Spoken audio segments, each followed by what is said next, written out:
Okay, we will reconvene our regular afternoon agenda today, November 2nd, for the Mono County Board of Supervisors.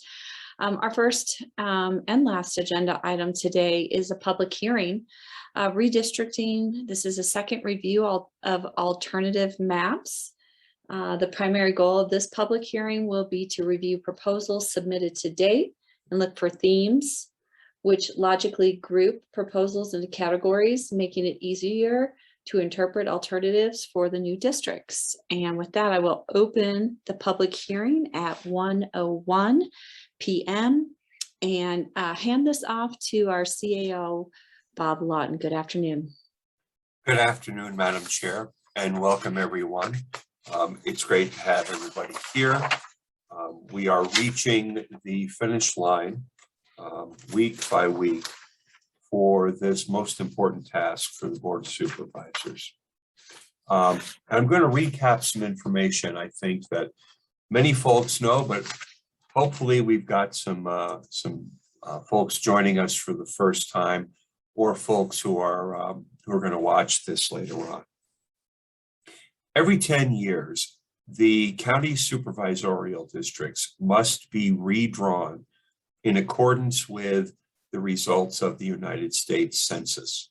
In that respect, supervisorial districts are the same as state legislative districts or congressional districts, all of which are being redrawn at this time. Using the 2020 census, the Board of Supervisors adjusts the boundaries of any or all of the supervisorial districts to make them as nearly equal in population as possible, and to make them comply with federal law. We have got a scheduled 5 hearings on the redistricting process and on the maps. This is the 4th of 5 hearings at which citizens, residents, are able to provide us with input, with criticism, with advice, with information about redistricting, and here in this instance, to be able to react to maps that are that interested folks have used the county's redistricting tool. Thank you, IT. Thank you, Nate Greenberg and your team. Folks who have used that tool to prepare draft maps. Your input is important to this process. We've made significant efforts at community outreach. I know that members of our board have spoken to community organizations. We've got a board workshop scheduled in November for going over the final versions of these maps, and we've worked to distribute this information in both English and Spanish, in hard copy on our website, and in just about every venue we could reach. If I could, just to recap what the requirements are for district lines under the law. First, districts must be what they call geographically contiguous, and essentially that means you couldn't have a district that has a big population center at one end and then go up the west side, the west lane of US 395 to another population center. That they need to be compact, not sprawled out more than is necessary, and contiguous, basically contained within one with one shape or polygon or area. The districts must maintain the geographic integrity of neighborhoods and communities of interest to minimize division. So again, you would not want to arbitrarily divide a neighborhood or a town more than is absolutely necessary. Try to have the districts have a consistent character to the extent possible. that the districts need to be readily identifiable, that they make sense when somebody looks at it on a map, or if somebody is actually on the ground saying, this is, this is this district and this is another district, that it not be done on some obscure basis that doesn't reference, for example, easily recognizable physical landmarks or boundaries, the corner of two streets, or along the shore of a body of water, things that can be pointed out and observed.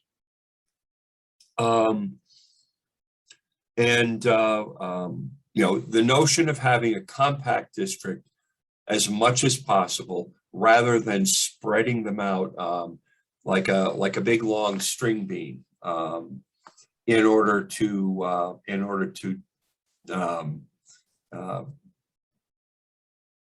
prevent a community from being districted together.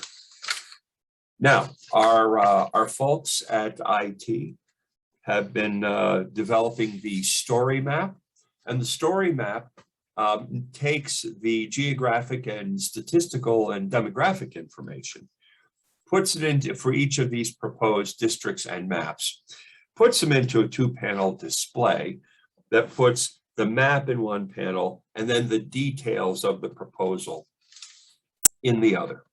And the details, certainly the demographic details, include the population, the demographics, the communities included in each district, the variance, the percentage variance, which I believe can't exceed 10% between each proposed district, the total variance between the largest and smallest districts, a restatement of the 5 criteria that have to be looked at when analyzing the proposals, and then a description, kind of a summary description explanation of the proposal.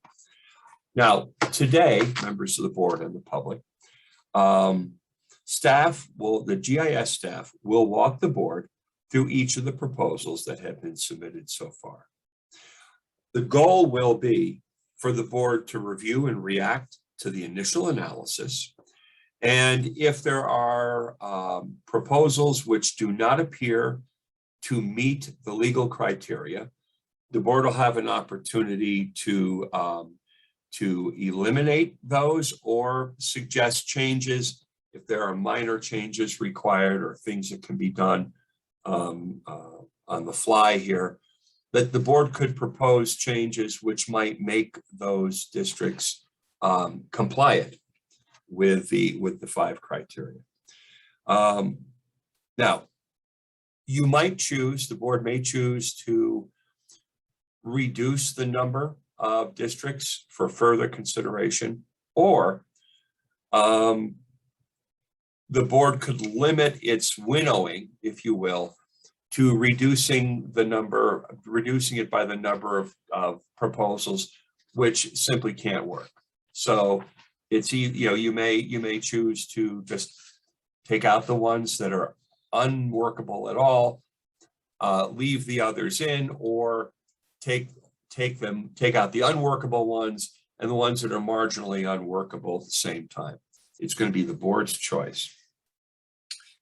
Our final public hearing will be on November 8th. So between now and November 8th, the IT folks will continue reviewing new submissions that come in and produce story maps like you'll see today for any of the newly created proposals.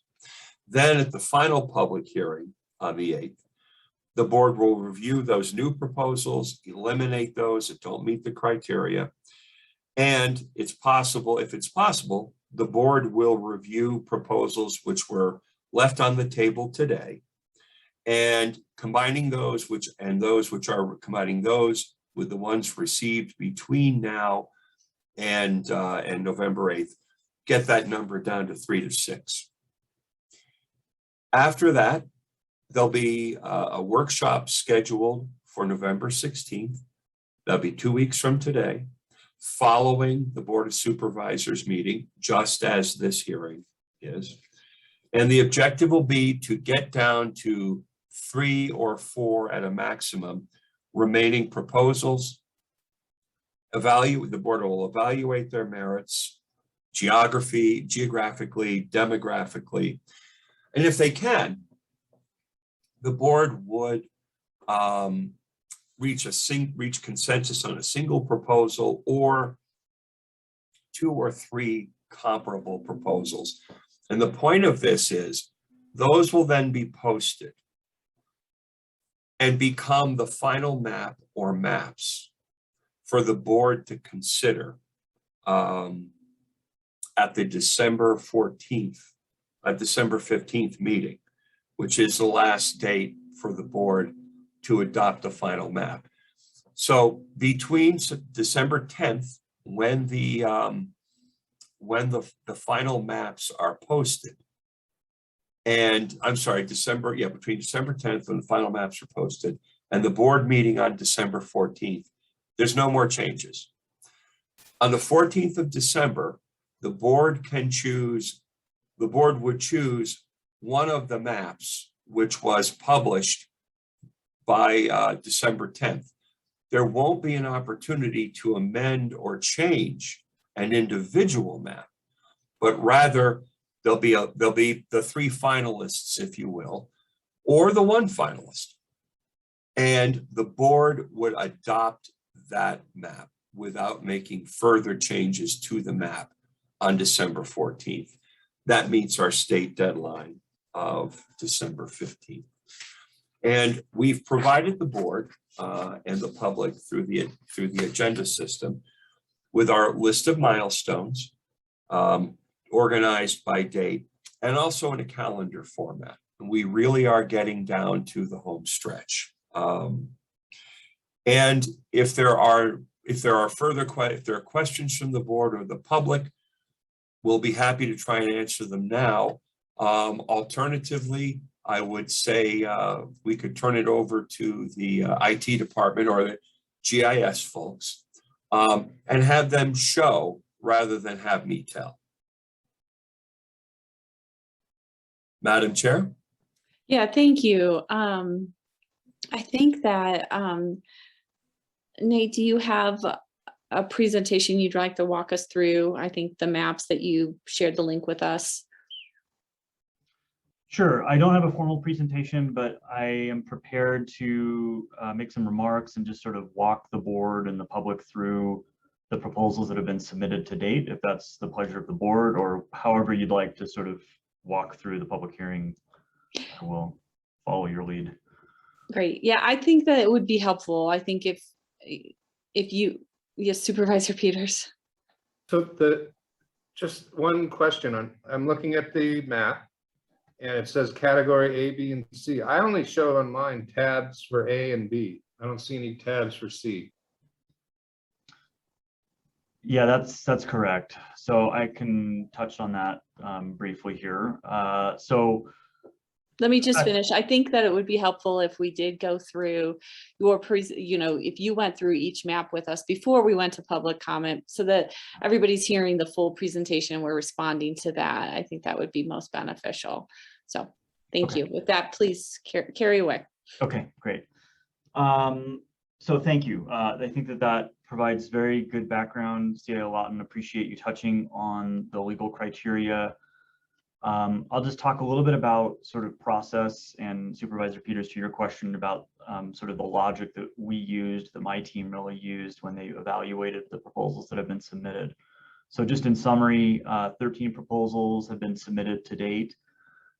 Those proposals were looked at through the lens of sort of how unique they were categorically, and ultimately what was decided was a determination around how many of the districts that were drawn went into Mammoth Lakes. And while that is not necessarily the be-all end-all decision-making factor, it does sort of touch on this question of ultimately how many districts exist in the unincorporated portion of the county and what portion of those districts in the unincorporated area are entirely or partially represented by the unincorporated versus also a portion of Mammoth.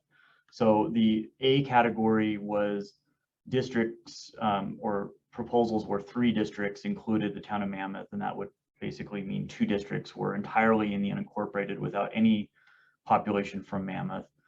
B is 4 districts in Mammoth, thereby being 1 district entirely in the unincorporated.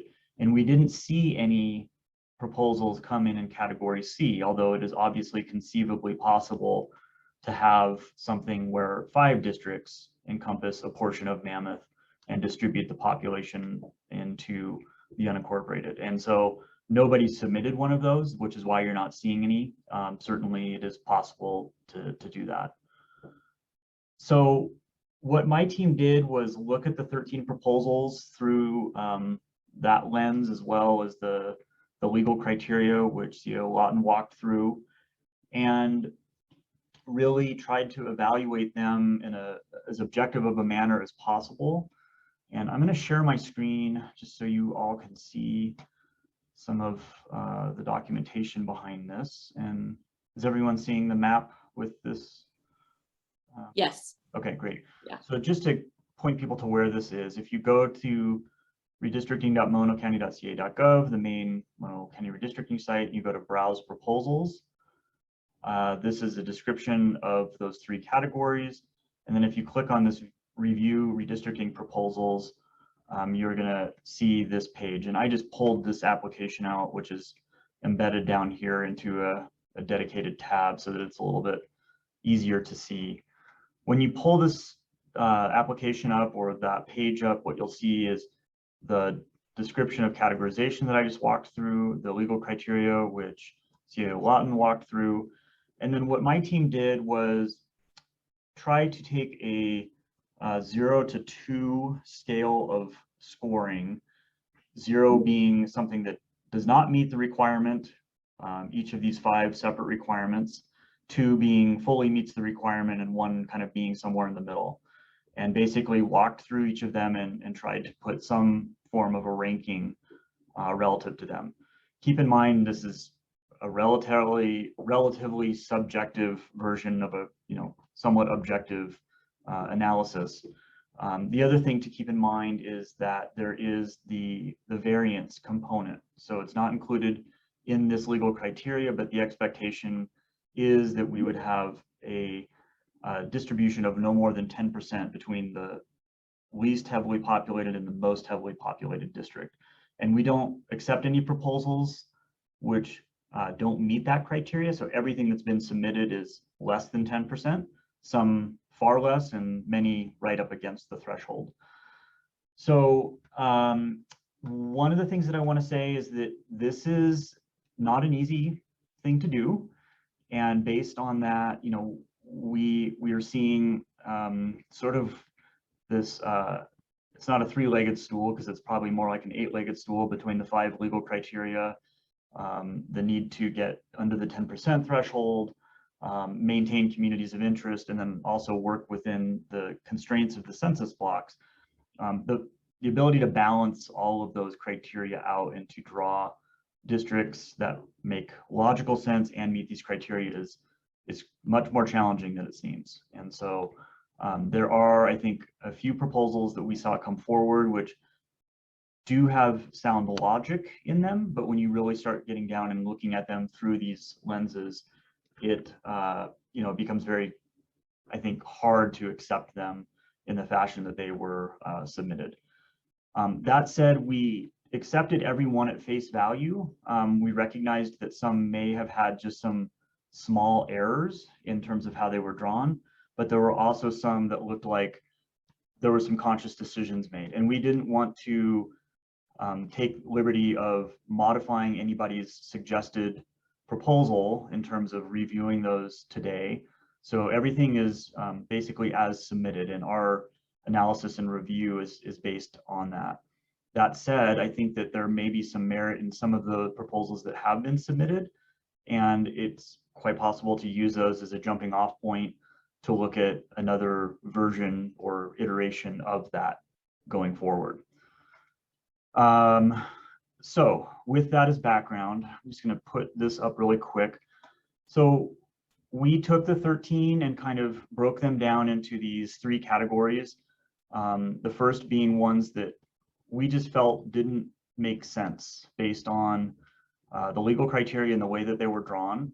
And we would recommend removing them. Again, I think that there is the ability for the board or anybody else to take these as a starting point and to try to use the spirit of what was intended in their drawing and improve upon them to get them to a place where they do meet the legal criteria.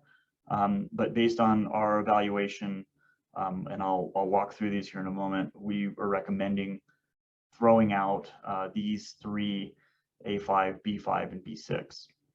There were 4 that were sort of top scorers, and we'll walk through these, but these received scores of 8 and 7, whereas the majority of the rest of the proposals, the other 6, rescored a score of 6. And so my recommendation today was to just kind of look at these 3 as well as these 4, and then maybe talk a little bit about some of these in the middle. And I think ultimately, as much as it is about acknowledging each of them and also deciding whether the board feels comfortable not moving them forward in the process, is a question of how the board would like to, I think, look at them more deeply, either on the 8th or going into the workshop. And I think that that's feedback which will be really valuable for us kind of going forward. So before I kind of dive into these first few on the recommend for removal, are there any high-level questions or comments for me?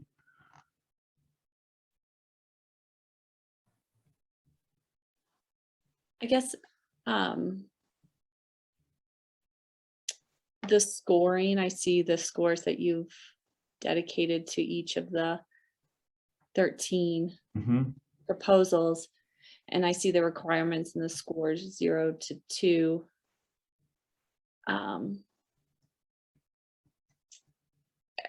Are we going to talk about how you decided on those scores? I guess I don't know how that was. I know your team worked on it. It's not is there any transparency there that could be shed on that? Absolutely, yeah. So the intent is to have full transparency on this. And look, I mean, this is a recommendation. It was an intent to try to create some form of objective ranking around what is otherwise a relatively subjective set of criteria. I mean, clearly there are some aspects of the criteria which are, more subjective than others. But let's just take A5, which was one of the ones that we recommended not move forward in the process. So if you click on the tab for A5, what you're going to see first is the description that was put in by the person that submitted that proposal. So this is what was submitted through the redistricting tool. Just so folks are aware, there's the ability to toggle on the community of interest layer by clicking on this link, and that'll draw those communities of interest on the map. And then what we've basically done is looked at the population variance as coming out of the tool. So this one has a variance of 1.9, which is actually quite low. But then through the lens of these 5 requirements, being contiguity, maintaining neighborhoods and cities in sort of a compact nature, identifiable boundaries, and geographical compactness, there were a number of issues that were seen by the team. So first of all, there was this finding that there were a lot of non-contiguous blocks. And so if I switch over to my notes here. So looking at A5,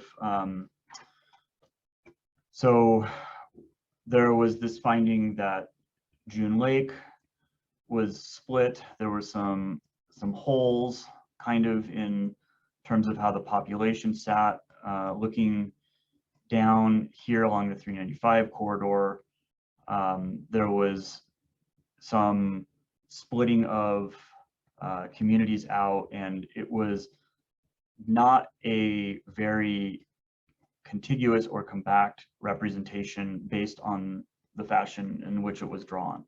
Now, again, I think that this is one where with some work, if somebody took this as a starting point, there may be merit in some of the concepts here, but I think that it would need to be recrafted. One of the other things, actually, sorry to point out, is that Mammoth is basically represented as a donut hole, for lack of better terms, with one district sort of surrounding Mammoth and then two being completely within. Don't know that this is an outright violation of the requirements themselves, but it was definitely a comment made by one of the public in a prior public hearing of something that they wanted to avoid. So this was one of the ones that was flagged. It seemed to not really hit the high points that were sort of being the goals and sort of the legal criteria that we had. Madam Chair, may I interject just a quick comment? Yes, please. I just want to remind folks on the board that these are not legal requirements. The statute says as far as reasonably practicable. So I would define them more as goals, but as you can see from what they are, some of them are mutually may conflict with each other even. So I want the board to not feel that its hands are unnecessarily tied, that, oh, if it's not compact, we can't approve it. That's not right. You're just supposed to balance these to the extent reasonably practicable. And certainly, if meeting any of these 5 goals conflicts with actual legal requirements imposed by the Voting Rights Act, you would have to comply with the Voting Rights Act and federal law. So they certainly are, important to point out and be aware of, but they are not hard and fast black and white legal requirements.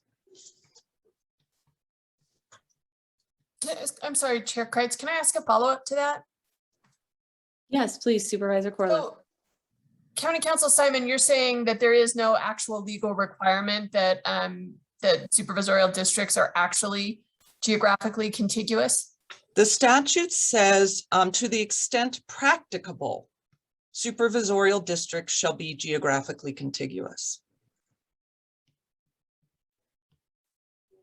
Well, and so that's a legal term of art that's quite commonly used, and it really means, if possible, to the extent you can do it while meeting the other legal requirements, that should be a goal.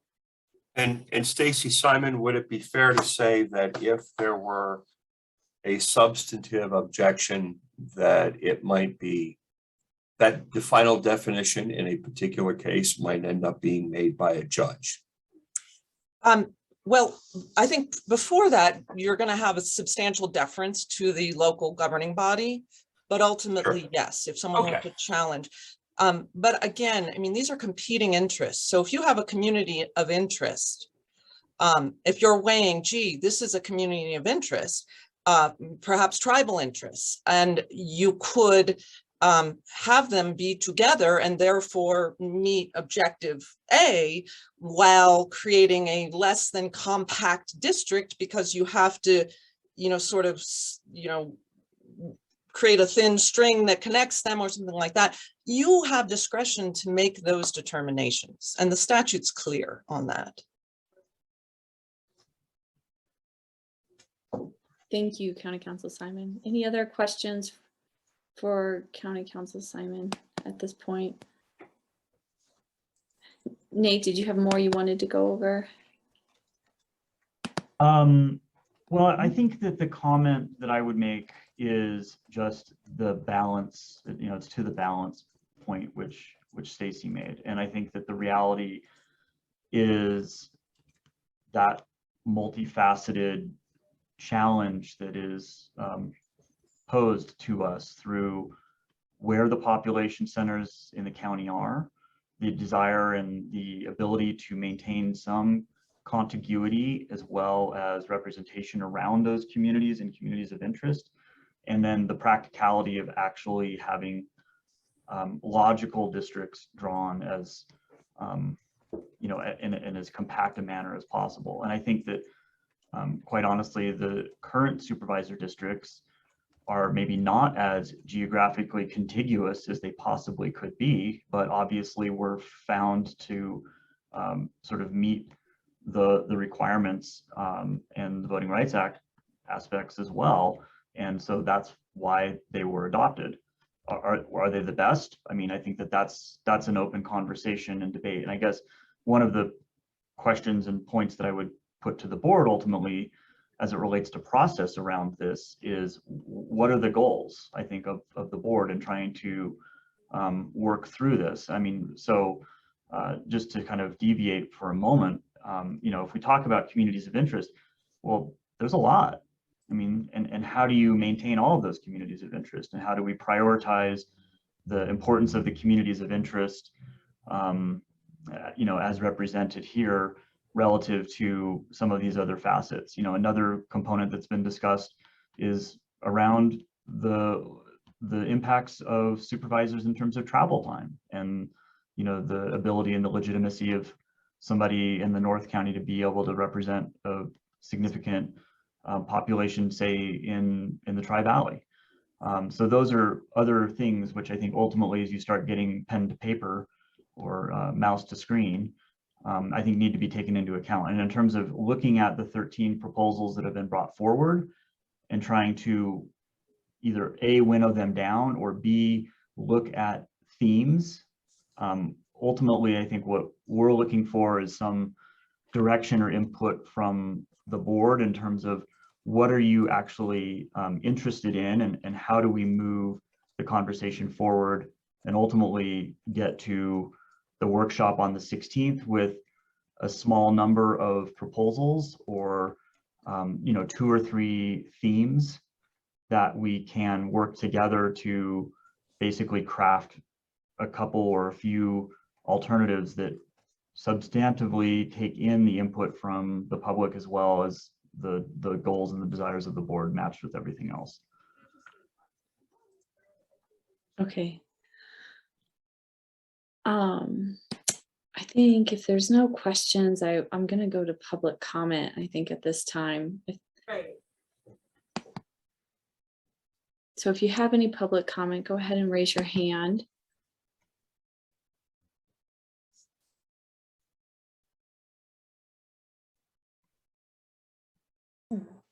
There are no hands raised. Make sure we gave everybody enough time.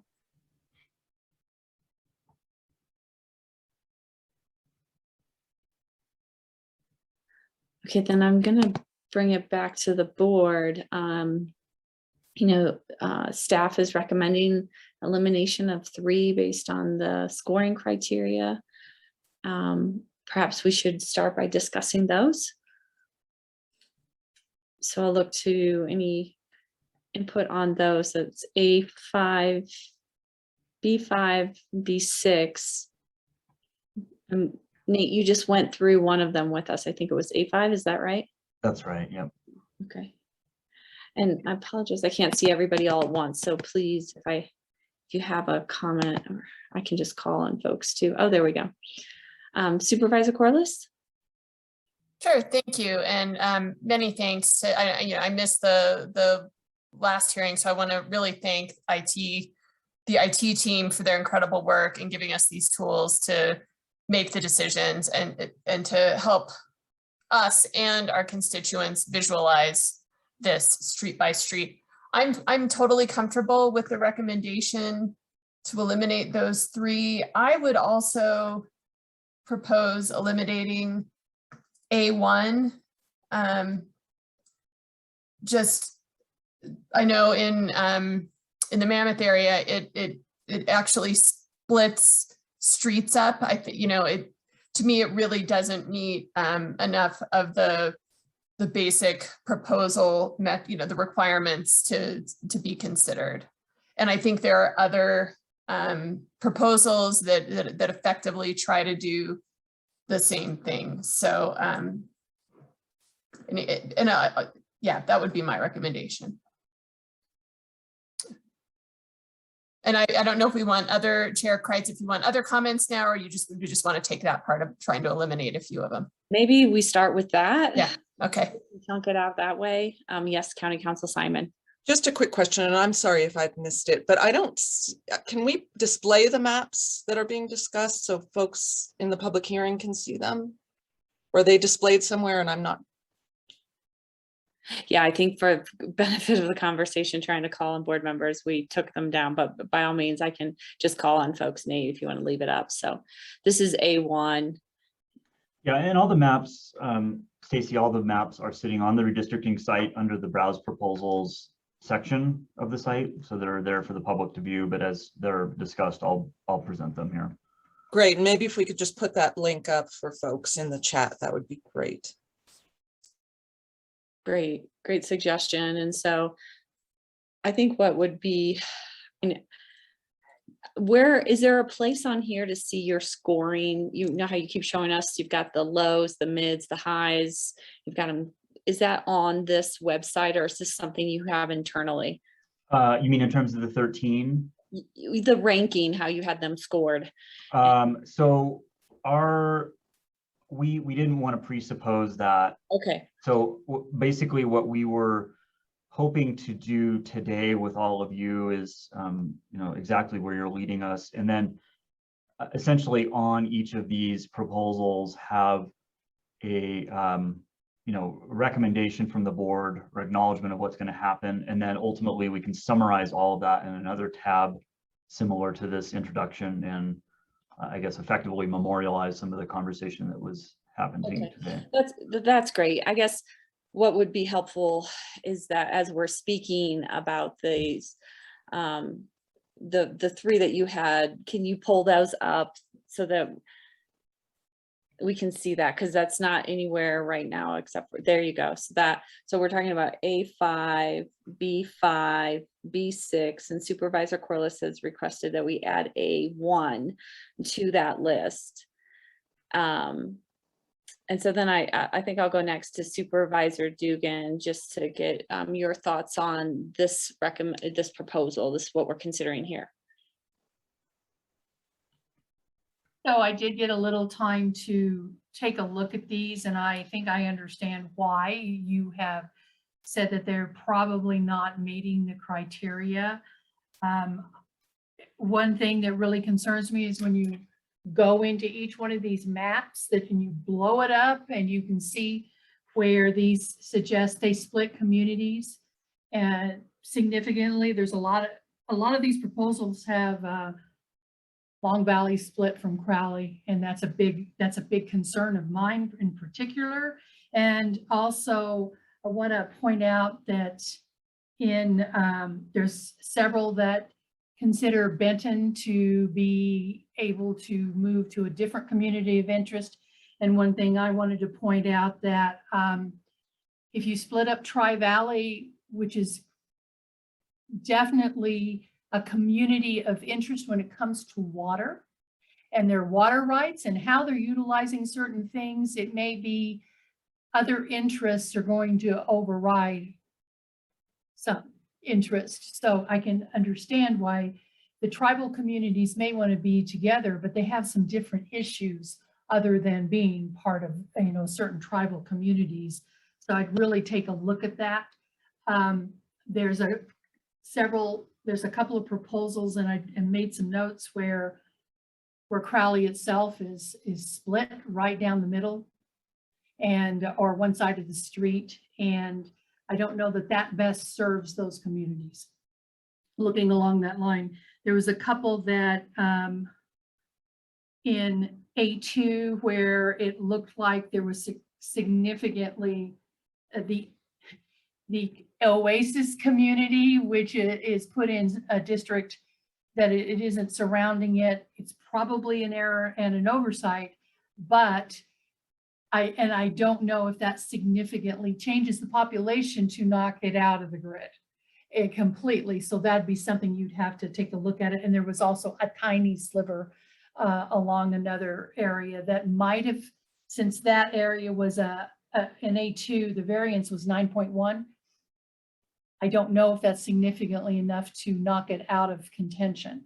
So looking at those really, it's obvious District 2 is going to have to be shaved in certain areas, but maybe not because I do see some particular maps that allow us to adjust within other districts that keep those areas of concern and interest in District 2 right now to continue with that. It does look like there's a lot of question whether the airport should be within District 2, and that might be an option. There's not a lot of people that are living in those voter blocks, but it could be just enough. And then I've seen a couple of them, the Convict Lake, and that community there, it can surround it. And there's even one proposal that keeps everything around Convict Lake within the District 2, but it's an island of District 2 there. So is that better served? I'm fine with eliminating the ones that you had are not viable, but I think for the interest of the public, to just very quickly pull up each map and say, here's where it missed it, because you need to blow up the map. And then it makes those issues much easier to see. And starting with those 4, I agree that with Supervisor Corliss, that A1 has a lot of community split that may not make it one of the more viable options for us. And I would vote to eliminate that one. Okay, thank you, Supervisor Dugan. And move on then to Supervisor Peters. Yeah, and I may get interrupted by construction going on here, but so yeah, I agree just eliminating those A5, B5, B6 for starters. And I think, kind of the comment that we're trying to avoid string beaning the districts. I mean, you're talking about land masses that are string beaning. We're not string beaning populations.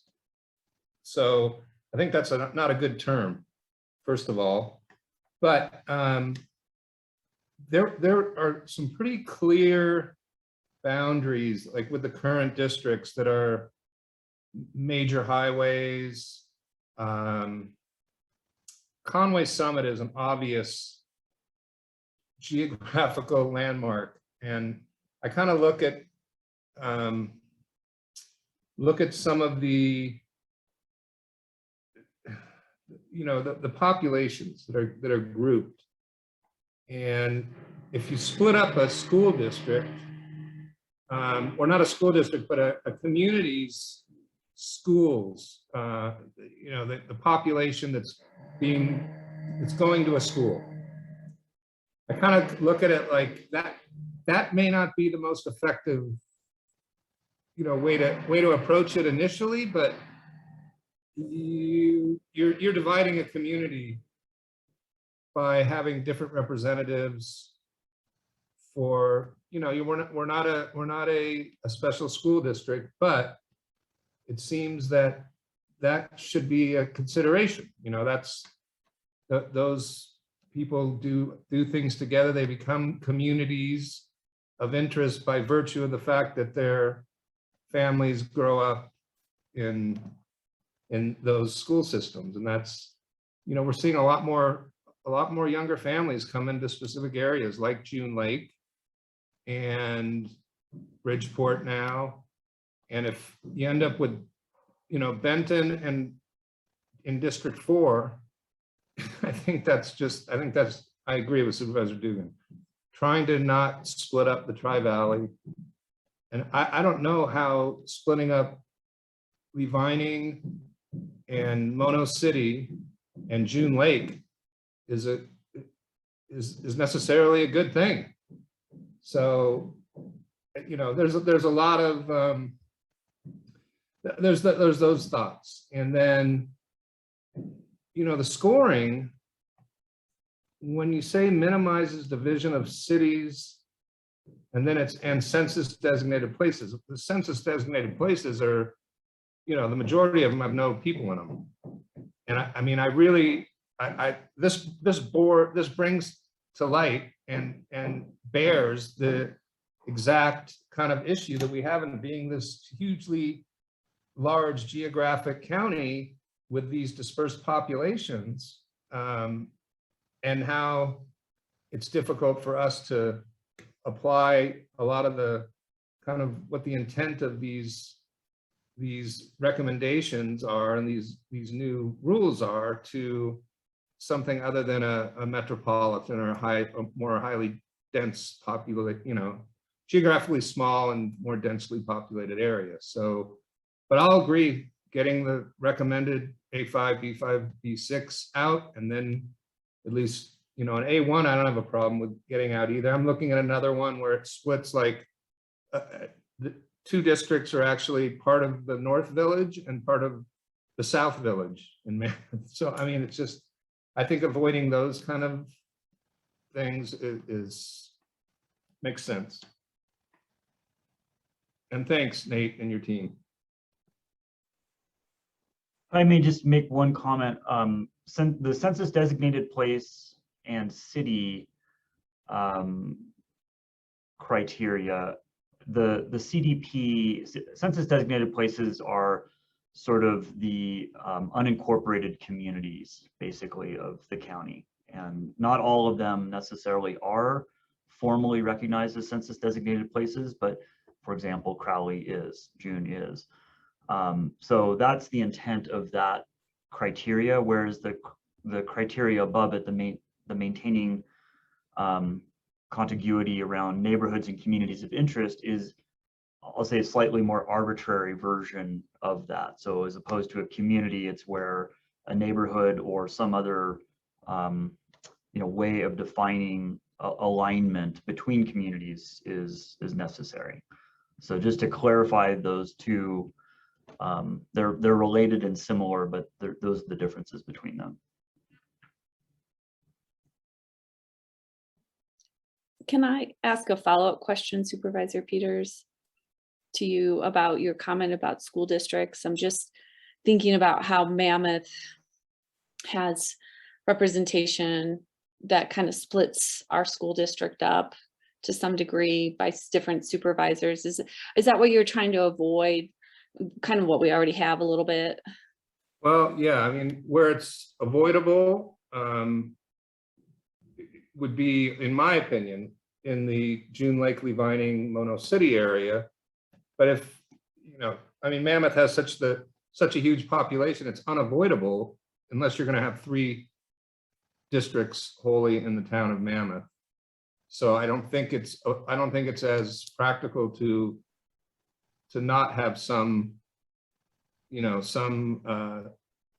representation. And I mean, I believe there should be representation in Mammoth by more than 3 districts solely in the town. So it's like unavoidable for, I think, in the town. Right, and also, part of Mammoth's district is in Supervisor Dugan's district, in District 2. Crowley's served by MUSD as well. So it definitely happens. I guess it was just my thinking is that that's already happening, that school districts and representation are kind of split. And I was just looking for clarification on that from you. So thank you. I'll move to Supervisor Gardner. Thank you. And I would underscore the thanks, certainly to you, Nate, and your team for pulling this together. It's easy to nitpick it. It's hard enough to pull it all together. So good job in that regard. I would underscore Supervisor Peters' comments about keeping school communities together. We certainly have a lot going on in the schools, and we certainly don't want to forget Little League and the families and involvement. And that really is the case with June Lake and Levining. Those 2 communities are together in the current district, and I have received a lot of strong feelings and communication about keeping those 2 communities together in the same district. I believe all of the options separate June Lake from Lee Vining. I may be missing something there, but I think one way or the other, most all of the A options separate June Lake and Lee Vining. So I feel very strongly that those two communities need to be together. They have more in common with each other and to their advantage in terms of what's going on both in the communities and in the schools, social activities and other activities. It's the same watershed. The June Lake area is basically part of the Mono Basin and is much more oriented in that direction. So those are my concerns. The others I think we need to look at. I appreciate the demographics in breaking out. There is a considerable difference between the number of white and non-white voters in several of these options. There are a few where if you add the Hispanic and other non-white population, it would be a majority compared to the white population. I think that's something we should consider to try to create, if possible, a non-white majority district. Given the percentages of our population, I think that's an important goal. And I do appreciate the ability to take a look at that as we work with these maps. I think those are all my comments right now. Okay, great. Well, yeah, I agree. And I think that that's a great starting place. I hope you agree, Nate, to eliminate the recommended 3 plus A1. You know, it's interesting. I heard Supervisor Gardner mention that all of the A's separate June from Lee Vining, I believe I heard you say, and I believe that, that something we should consider if those could be fixed. The other thing I heard that I think we should consider is, or maybe it's a moot point, if we agree we don't want to separate Lee Vining and June Lake, and that's all of the A's, then maybe it doesn't matter about correcting A2 with Oasis and those other ones that Supervisor Dugan and the map pointed out. I have several hands up. I saw Supervisor Corliss first, so we'll start with her. Yeah, when I gave my comments, I didn't realize we were going into full debate on the whole thing, because it's very clear that there's a choice between having 3 or 4 districts in Mammoth means dividing up the Mono Basin communities. There's just no way around it. So we don't need to waste our time, somehow imagining 3 districts in Mammoth without doing that, right? So to me, it feels like we're jumping ahead. Effectively, if we decide that today, I guess on consensus, not on a vote, we're moving way ahead, right? So then effectively you're just deciding what sliver of Mammoth District 4 gets. I probably just based on the population, there's no real conceivable way for District 2 to jump in. The District 2's population is already too big. So, if I just want us to be really clear and everybody in the public to be crystal clear. While individual supervisors may have gotten comments, I haven't heard, I feel like we're jumping too far ahead and not giving the public time to comment on this, because I have not heard other than from one person on a casual phone call about splitting the Mono Basin. Look, it's clear, it's identified as a community of interest. On one level, I completely understand why Supervisor Gardner makes his comments and why residents of this area want these communities kept together. But in the interest of this redistricting process, we need to be very, very clear what we're doing today. Okay, if that's absolutely off the table, then yeah, we would eliminate all of the A proposals. And have we talked through it enough really at this point to do that? And then, then we'd have to, I think, dig in and give folks a chance to look at map proposals only of 4 districts in Mammoth.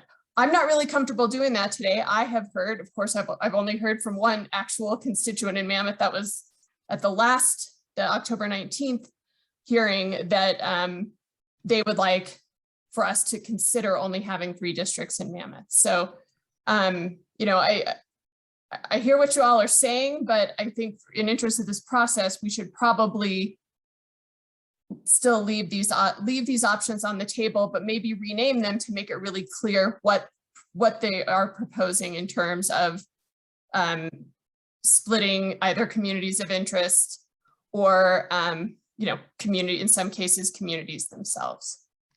Yeah, and I didn't suggest that we were gonna do that for sure, but I think that that's part of what we're here today to do, is to have this dialogue and to have this conversation, and we may not all agree that that's the best route to go, Supervisor Corliss, but we have to start somewhere with having that discussion. And so that's all I was doing. Yeah.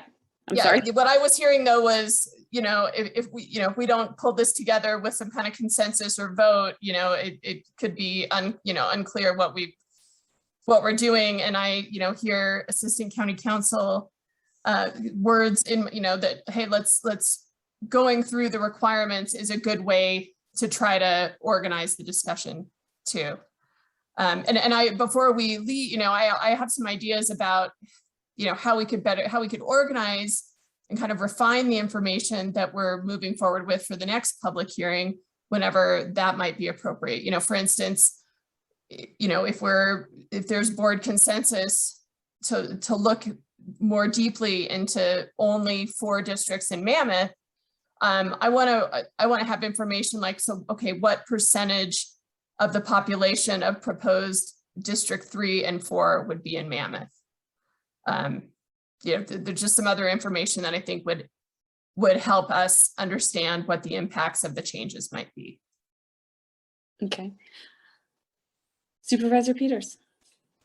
Yeah, I would just say that by virtue of this board choosing to be the ultimate authority and not, you know, forming a commission to develop maps, and that we have to make these choices somewhere along the way. And I would support Supervisor Gardner's recommendation that we do not split up the Mono Basin.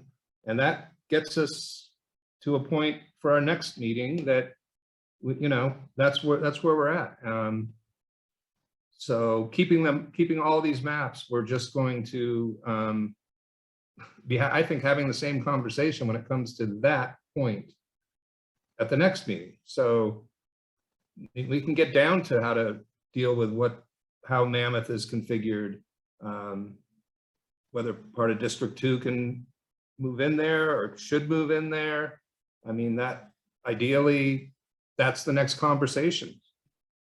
So I would, you know, I would look for consensus on keeping the Mono Basin together at this meeting.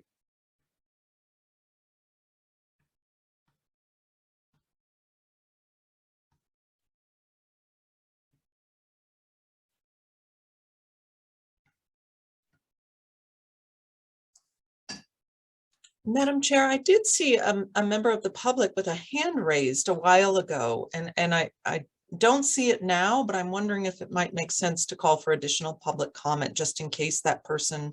Yeah, I do keep checking and I haven't seen any hand raised, but yeah, of course, go ahead and raise your hand if you have a public comment. And then, you know, I heard, and I don't want to dismiss that Supervisor Peters was supporting Supervisor Gardner's wishes, if you will, to keep June and Mono Basin together. And I heard Supervisor Corliss wasn't ready to do that. Supervisor Dugan, do you have a thought on that?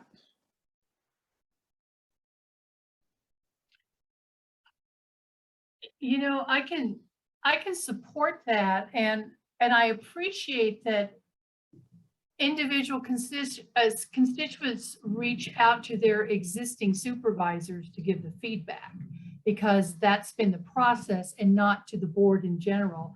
So it makes it pretty difficult to say, well, I've heard this and they haven't shared that. And I understand Supervisor Corliss saying it's been anecdotal information. but how much do we do that? Because I have some similar issues as well. And to bring along to that line of my District 2 has expressed that they don't have a desire to be included in Mammoth at this point, and feel that Mammoth has very strong representation. And that would be, for myself, I completely understand Mammoth's issues, but even for the future, moving on to make sure that it isn't improperly weighted. So, but that has been expressed maybe only to me in other areas because they're my constituents. So if Supervisor Gardner is saying his constituents are telling them, and he believes that they have validity to break it up, I think that's something that we need to give credence to as well. And I don't know about the rest of you, I'm sure you do, but I reach out continuously about this issue to come, and I want to hear things. And I see people here that are not giving any other indication that we're going off the right track, and we have to narrow this down. We're running out of time. And there's such similarities in these that I think that we can make some decisions. And I would be ready to make some decisions today. Okay, thank you, Supervisor. For. I appreciate that. And I will just point out again that you do represent folks that go to school in Mammoth, which is a big deal for families. I understand that, and I'm not discounting that. Yeah. And this area has, and that's why they believe that someone who has connections in those representations here can look out for their interests and still be involved in what happens with Mammoth. But at this point, they're appreciating that the areas outside of Mammoth have some real concerns that they need to make sure that their supervisors are focused on those as well, and sometimes don't have particular conflicts there. So very well aware of that. I know you are. It's just a point to say that it's not as if you don't represent people that have interest in Mammoths, right? Yeah, that's all. Myself included. Thank you. Yes, yes. Okay, I see we have a public comment. If we could go to that, please. Dave, you should be able to unmute yourself. Yeah, thanks. My name's Dave Marquardt and I live in Mono City. I really don't want to see any of the Mono Basin communities separated, these being June Lake, Lee Vining, and Mono City. Let's start with the physical characteristics of the region. June Lake, Lee Vining, and Mono City are separate geographically and geologically, as has been discussed, from the Bridgeport Valley or Antelope Valley to the north. There's a difference in the type of tourism you find in North County as opposed to the Mono Basin. Mono Basin's tourism's based on the various sites around Mono Lake and those entering and exiting Yosemite. Kids in the Mono Basin go to schools in Lee Vining, not Bridgeport or Colville, in a different district. Conway Summit makes a good division line in districts because of similar boundary between the Humboldt-Taliabi National Forest and the Inyo National Forest. Great place to make a boundary there, or to keep it. The main economic activity other than tourism in the North County is centered around ranching. We just don't have much of that kind of activity here in the Mono Basin. When we were here in North County a number of years ago, when we were with the North County a number of years ago, many of us felt like our concerns were not represented. So I don't think anyone could argue that our Mono Basin communities have much more in common than we have with communities to the north. So thanks for listening. Thank you, Dave.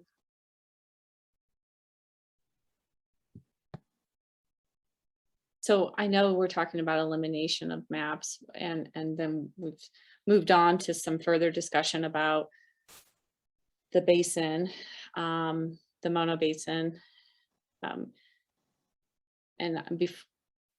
Is there any comment, given the public comment we just heard? I mean, I think it supports the direction that Supervisor Gardner's advocating for, and for Peters and Dugan.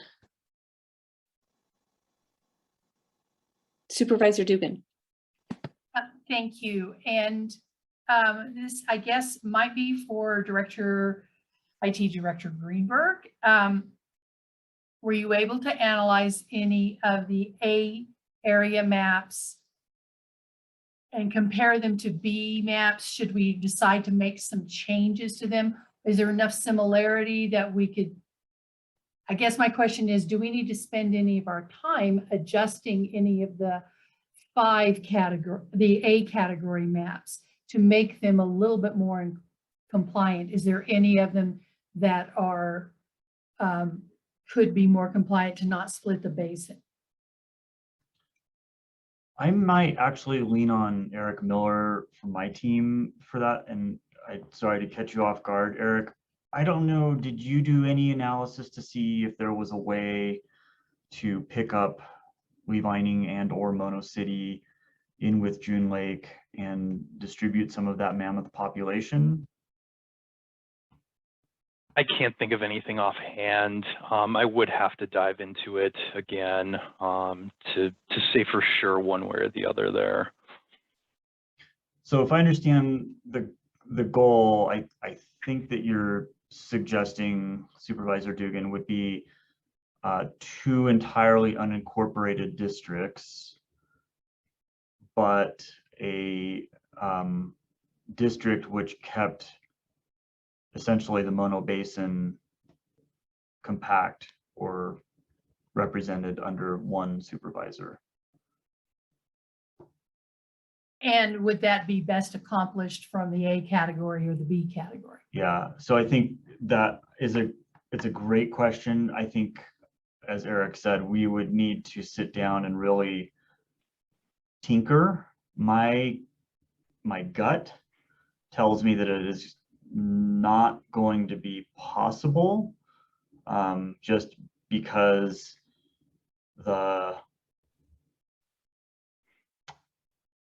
I think you would end up in more of a B type category. I don't think there's any way to do it with 2 entirely unincorporated districts mathematically. But I'm happy to spend a little bit of energy and look at that. Thank you. Yeah, Yeah, I mean, it looks to me, I mean, we all looked at this, I think, you know, and I understand the majority rules here. I just wanted us to be really clear about what we were proposing. It looks to me there, I mean, there's just no way. The A categories are all 3 districts in Mammoth. And, you know, if we keep the communities of the Mono Basin together in District 3, there simply has to be a 4th district in Mammoth. So all I was asking, let's just be, it sounds to me like there's consensus to do that. I'm not entirely in agreement, but I absolutely respect the community speaking out and what they want, but just wanted to be clear about what we're doing. But yeah, there's no, if there isn't board consensus to consider that, we should get rid of those maps and move on.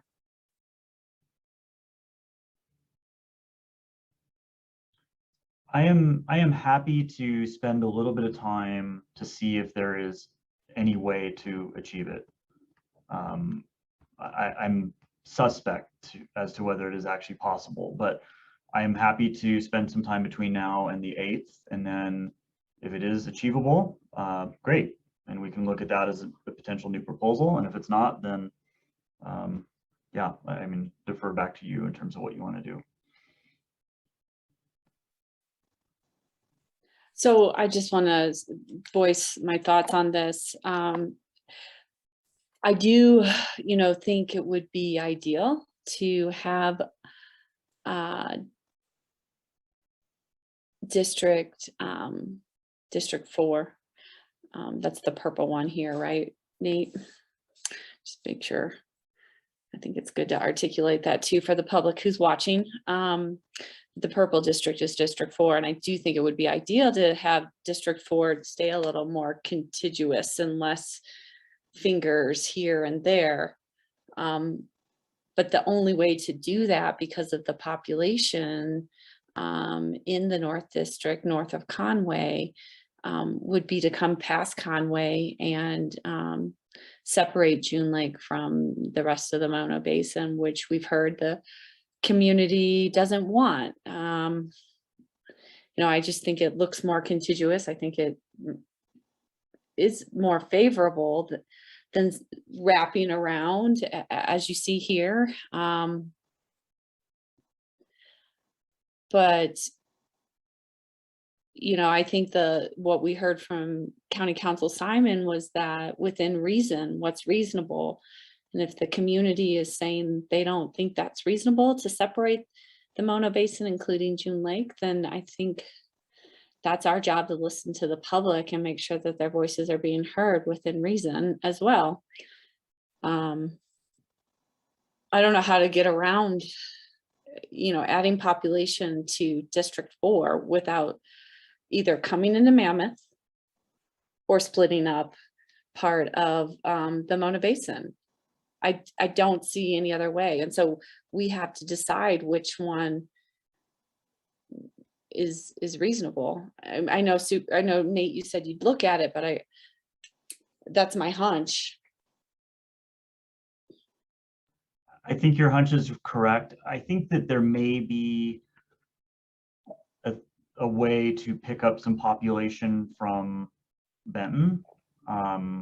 But again, I mean, I think that starts to encroach on some of the other things that you are all trying to balance. So again, it comes back to this 9-legged stool and how you try to keep them as equal as possible. And I think that Supervisor Criss, you articulated it well, that, you know, the unfortunate nature of our geography and the geography of the census blocks dictates something that looks strange, you know, being the way the current Supervisor or District 4 is more or less drawn. And, you know, effectively, in order to get population to balance, as you say very correctly, you're grabbing it from either Mammoth, the Tri-Valley, or the Mono Basin. Right. And so I guess that's the question, like, who do we split, right? Do we split Mammoth? Do we bring in District 4 like it is now, all the way down around so that it can grab parts of Mammoth in order to keep the Mono Basin whole and the Tri-Valley whole? Or do we try to keep Mammoth more whole with just 3 and split someone else? Like there's no, I don't think there's any way around that. Just further expounding upon my original pontification on this situation. But as Supervisor Corliss said, you know, there's 3 that would like to keep Mono Basin whole. So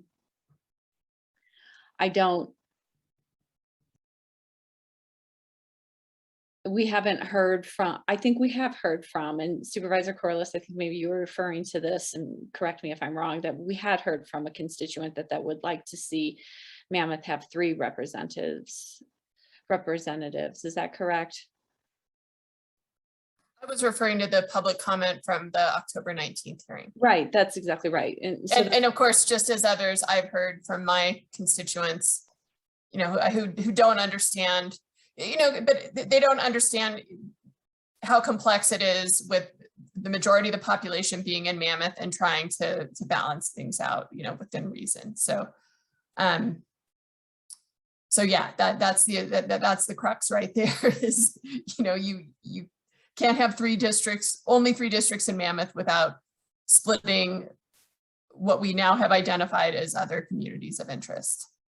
So one thing that I would like to, you know, additional information I would like to know is and maybe then if we were eliminate, I don't know if today or if we wait till the 8th to go through some of the other map possibilities, but I would like to know the percentage of population in the proposed districts 3 and 4, what the percentage is within the town of Mammoth. You know, for instance, we know District 4 is smaller, right? It just has a very small percentage of Mammoth. Is it 30%? Is it 20%? And in District 3, is it 40%, 50%? That is information that will definitely help me make a decision. I would like to have 3 districts, you know, 2 all Mammoth districts and 1, you know, majority or close to majority, Mammoth district, or at least, not necessarily splitting the population between the two outside districts. And then, and then I think we need to get into looking at, demographic information, neighborhood information, not splitting up streets and those sorts of things when we're making the decision. And I think there are some of the B maps that are still problematic in that regard. So if I may speak to the last point for a moment, I feel like, maybe this is super naive of me to even say, but I feel like some of the fine tuning, I guess, in terms of, if we look at B alternatives in Mammoth, the shape and in the core for District 1 being different in each of these, I believe that that is something that probably could be done almost in real time. If we had 2 or 3 kind of fundamental different ways to go about it, we could talk about some fine tuning probably in real time with the board, and that could be a good topic of action for the workshop. But I feel that just sort of backing up and building into the workshop, understanding what some of the big picture goals are would help in kind of setting the stage for that. And so Supervisor Corliss, I think your comments around, if we are going to go with 4 districts into Mammoth, what information you would like to see is extremely helpful, and we can work to enrich this data set and basically represent that, show what percentage is in Mammoth versus the unincorporated for each of these. Yeah, I will just say that I appreciate that comment and request for information, Supervisor Corliss. I think that would be an ideal situation of our outcome of this. If we keep Mono Basin together and we keep the Tri-Valley together and we have 4 in Mammoth, how do we come up with a more concentrated 3 and less concentrated 1, if you will, 2 entirely in, 1 that is, has more, that, as you said, not diluting the 2 to be equal, but have 1 heavier and 1 maybe lighter in population. For representation's sake, so that that people don't feel like they get lost. And the thing, Chair Kreitz, and I'd be curious, and sorry if we're in dialogue a little bit. I feel like we're the 2, now it comes down to we're the 2 representatives of all Mammoth districts. And so this decision, could impact our district, especially your district, which needs to add population. So we know we need District 1, we need to add more to District 1. One thing that I would, IT Director Greenberg said earlier, it would be helpful for him to hear kind of, we have the requirements that we're following, the kind of the 5 points, but also, what are the principles guiding this board? One issue is variance. And I know, looking in some of the maps, you could tell that the proposal makers were really keen on trying to lower that variance. And I would propose to my colleagues that is not the most important factor now. I would propose to my colleagues that, there's some give and take here. If, we need to leave communities of interest whole, such as the Mono Basin and the Tri-Valley, then we're going to have to make some compromises in terms of variance. For instance, it's very likely that District 2 is going to be over the population number, and that's an effort to keep communities together. And so 2 years from now, I prefer not, if District 2 residents come back and say, we're underrepresented on the board. Like, well, that was what part of the give and take and the compromise to keep your communities together. And I would argue, for instance, that District 1, should have, adequate representation. So looking at those numbers, and that perhaps on the other side, District 4 might come in under population. And again, that's in an effort to keep the communities whole, to allow Mammoth people living in Mammoth to have a greater possibility of representation by a supervisor in Mammoth. I hope that all makes sense. I'll write it down, but I think you do, at least, especially Chair Kreitz, you hear what I'm trying to say? Like, you know, that on some level we prioritize keeping neighborhoods and communities together over lessening that the percentage of variance. Yeah, and I think that's a good, you know, a good objective or goal, if you will, within setting some guideposts. If you know, if the guidepost is to keep the Mono Basin together and keep the Tri-Valley together, then let's focus on that and take some of the pressure off the variance, because we're making other things the priority. We're making these communities, and I agree with that. Yeah, that would extend when we're looking in Mammoth, that would also be a priority, right? Of keeping certain neighborhoods together, rather than just saying, oh, well, District 4 needs 5 more people, so let's split this street up in the Knolls in order to give District 4 more people, for instance. Correct. Yeah, and Supervisor Peters, I see your hand. Yeah, I mean, I think that Nate's suggestion of, you know, doing some real-time kind of, I don't know what the right word is, meandering is probably the wrong word, but of the districts that are wholly in Mammoth and the other two that are partially, and with those statistics that you're asking for, Supervisor Corliss, that's the next step for the public hearing. I think we're there. And I don't know what else we can do today, but unless there's some public that wants to weigh in, but it seems to me that gives an opportunity, if you boil it down to a couple, 2 or 3 maps that you can just really manipulate zoomed in on Mammoth, because the rest of the communities and the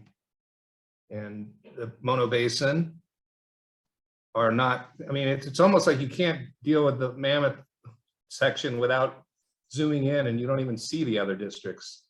So I think we got to that point. Right. Yeah,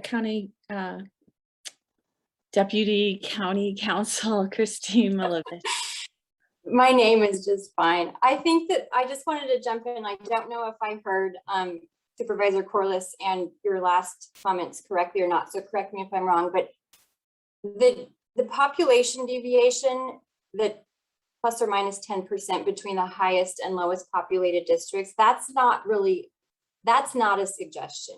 We really need to maintain that at less than 10% deviation. I totally understand that. What I'm saying is, rather than look at, oh, let's get to 1% versus 8%. I totally understand that that's a legal requirement. Right. Okay, yeah, and also I think to your point too about the priorities, the ranked criteria that County Counsel Simon mentioned earlier, they are ranked in order of priority. So that again gives the board a good roadmap. So if you're looking at compactness versus geographic contiguity, you're looking at the contiguity as your most important criteria first. And then compactness comes after that. I think it's the last one. So again, like within that context, you guys do have a little bit of a guide. So just to keep that in mind. Thank you, Christy. That was very helpful. Okay, thank you. Yeah, and then I guess the other thing that we could do today before we adjourn this and end this public hearing and come back next week is if there's any, because I think we've talked about what we don't like. Are there any maps here that we do like that we want to? And not that we're going to say that's the one, or because I think there's still a lot of changes and new intel to come forth because we've asked for some, but I would curious if anyone had some that they felt like they wanted to keep or that they felt favorable towards. Supervisor Corliss, I saw your hand. Yeah, one thing I think, there's a number, like Supervisor Peters said, we really need to dig in, and I think there's an opportunity in the next week to do some constituent outreach and look at maps. And by the way, it hasn't been mentioned yet, but there will be a presentation at the town council meeting this Wednesday at 4 p.m. about this process. And I would request that staff give council an update about what happened today, and and that we have, I would assume IT staff. I don't want to speak for them, but somebody there who can negotiate the website and show what's happened and get council feedback and make them aware and the public aware of what's going on. All that said, this wasn't something I had quite thought of, but I do like the idea of District 5 or a mammoth district. It's been represented as District 5, continuing down into the, just a little bit into the, I guess you could call it Upper Long Valley, the Sherwin Creek area. One reason is, the Snarl and Valentine Eastern Sierra Reserves unit would be in the same supervisorial district, and that makes sense. And to me, the logic, forgive me, there's some maps that have that going all the way down into the actual McGee Creek and Long Valley neighborhoods. That doesn't seem geographically logical. What I'm thinking of is in that sort of Convict Creek, Sherwin Creek, Doe Ridge area. So I would like to see something, with that included under consideration for the next time. Okay, great. Anyone else? And I can't see everyone, so let me scroll through. Supervisor Dugan. Actually, I just wanted to point out that Supervisor Gardner had raised his hand, and I think we missed it. Okay, so Supervisor Gardner. Thank you, Supervisor Dugan. I would just say, as I mentioned, I think several of the B, all but one, I think of the B maps have at least one district that does have a majority non-white population. And I think that's again, as I said, commendable and something we need to keep in mind. So I want to make sure we didn't lose sight of that. Great, thank you, Supervisor Gardner. Supervisor Dugan, did you have a comment as well? Okay. Well, I just, of the maps that I've been looking at, all of them, for me, B3, which I know just ranked middle, was one that I felt worked, and I would like to see we maintain and continue to, and obviously we can adjust it on the fly at our next public hearing, but that is one that I would like us to consider. Is there any other public comment? I asked one last time before we go back to the board for any final, or staff for any final comments before we adjourn our public hearing. There are no hands raised. Okay, thank you, Queenie. Any final staff comments? Madam Chair, just a question. I wasn't sure whether the board had a preference in terms of actually making a motion and determining to exclude those that were discussed for exclusion today, or just having it be an informal direction. And I think the primary differences are, if it's a formal motion, it's more clear to the public, but at the same time, if anyone has a change of heart and wants to bring one back, you would then need a motion to reconsider.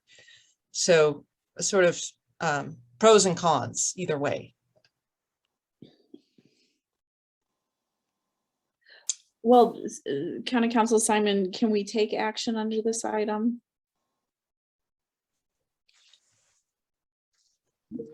Well, that's a fair question. Let me look at how it's agendized.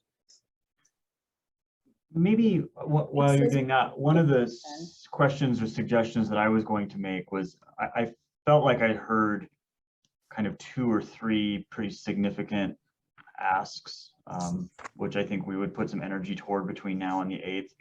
one would be to see if there is any way to take an A-like category and keep the Mono Basin contiguous. So certainly we'll put effort toward that. Another is to just kind of look at the Bs. You know, B3 was referenced as well as extending down into the Snarl area and the Sherwin Creek area, and we can put a little bit of effort into maybe cleaning that up. And then certainly in terms of getting the population distribution in Mammoth broken out, I wonder if, given some of that conversation and everything else leading up to this, rather than taking action to exclude any, we recognize that there are merits from all of them that have been brought forward. And I think what you are asking for is maybe a slight effort toward refining some of those concepts. And if that is generally the will of the board, I think my team is happy to try to take that on and bring some of that back forward on the 8th. And so could we then regard the 16th workshop as the dispositive meeting, that there may be suggestions from the board, GIS staff or the GIS team may make some adjustments between now and the 8th and even between the 8th and the 16th, but that that the board would reserve any dispositive action until the workshop on the 16th, which at that point would determine the maps to be posted on the 10th. Does that sound like it gives the board the flexibility it needs, but gives the staff the direction that we need? Well, I think so. I think we heard a majority that would like to keep, you know, the Mono Basin and the Tri-Valley together.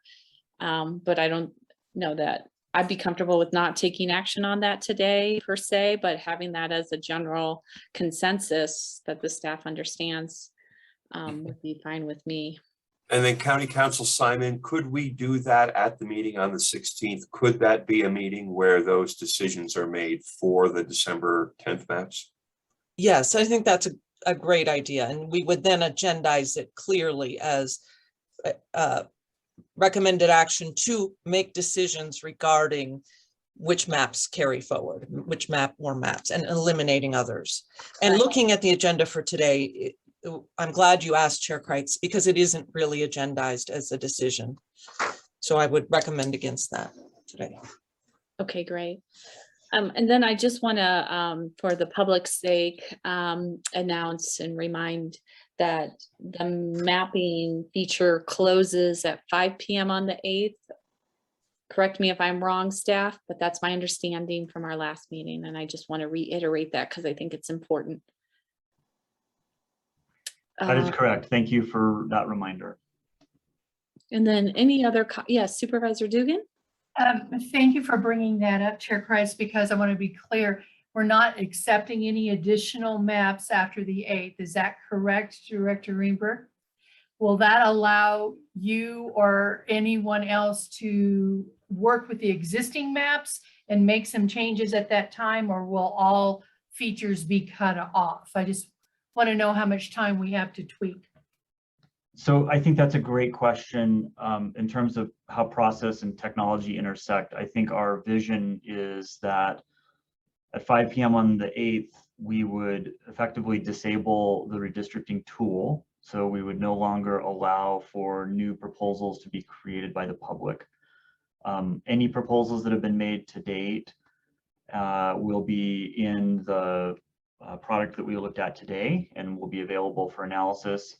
And incidentally, we'll try to get all of the conversation that was ensuing today captured in some form of notes in that application this afternoon or over the next couple of days.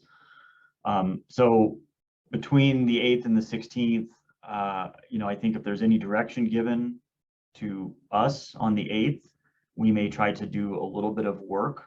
But I think CAO Lawton's point was really good that on the 16th, I think the intent would be that we'll take the redistricting tool to create new proposals, bring it back to life in terms of interactive workshop with the board.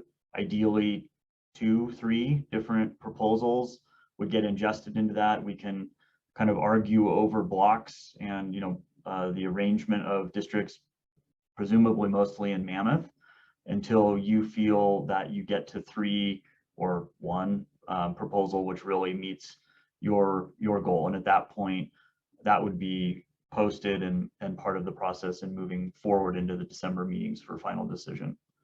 Does that answer your question? Absolutely. And thank you, Chair Criss, because I think that we were able to, I'm looking at these differently that we got some goals established.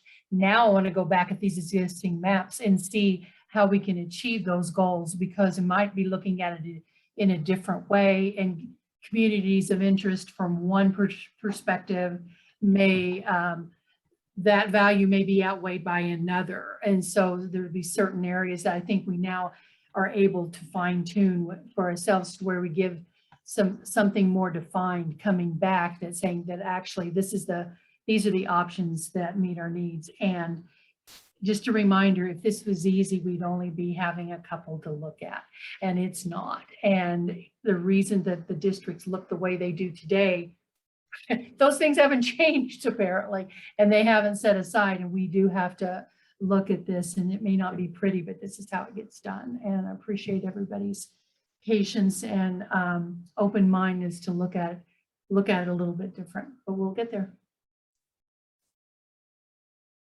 Thank you, Supervisor Dugan. I'm just gonna close the public hearing at this time. It's 2:37.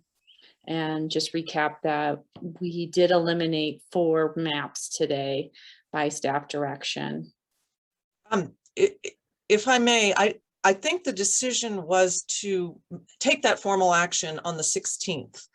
You gave staff direction that those were disfavored maps and that they shouldn't be focused on, but in terms of a formal motion to reject or accept, you would do that formally on the 16th. Right, but I just want to recap in the minutes that there was consensus amongst the board that they weren't interested in those 4 maps. I don't want to lose sight of that progress that we've made. And that's fine, but just not a formal decision. No, it's not formal. Right.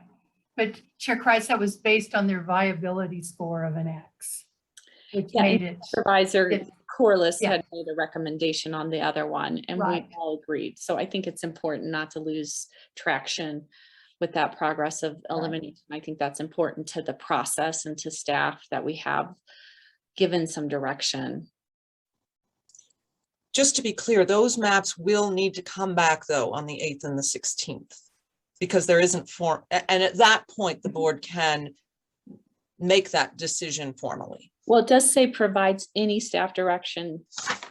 So I think that's all we were doing.